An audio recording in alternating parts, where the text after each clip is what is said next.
আজ আমি শুধু আমার কথা বলবো।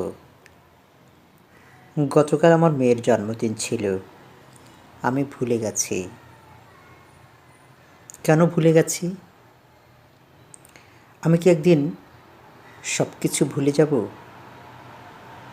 সব কিছু শেষ হয়ে যাবে একদিন, স্মৃতিটা ফিরে আসবে না। মনে আছে, আমি ফুলকে ভালোবাসতাম। ফুল দেখলেই হাত বাড়িয়ে দিতাম। গন্ধরাজ এবং রজনীগন্ধা আমার প্রিয় ফুল।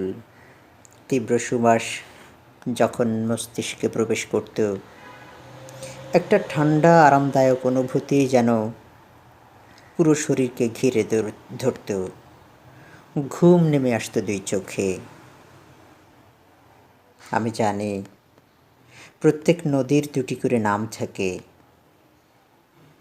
নদীর স্বজনরা ডাকে এক নামে, আর অন্য নাম থাকে বইতে।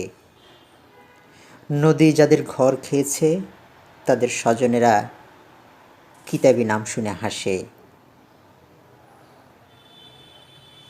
আমার ছেলে এখনও বটগাছ দেখেনি, কিন্তু পরীক্ষার খাতায় সে বটগাছ লিখেছে। একটা কাঠকড়াই গাছ দেখে এসে বলল, এটা বটগাছ হলে তার সুর কোথায়? আমি একদিন তাকে ভর দুপুরে বটের ছায়ায় নিয়ে যাব। আমি আজ আমার কথা বলছি। কেন বলছি? একদিন আমি এখানে আর আসবো না, কিন্তু আমার স্মৃতিরা থাকবে এই নদী, মাঠ, ফুল, পাখি আর আমার সন্তানেরা। আমি জানি শেষ বিচারে আমার খাতায় এর সব কিছুই লেখা থাকবে, সব কিছুই।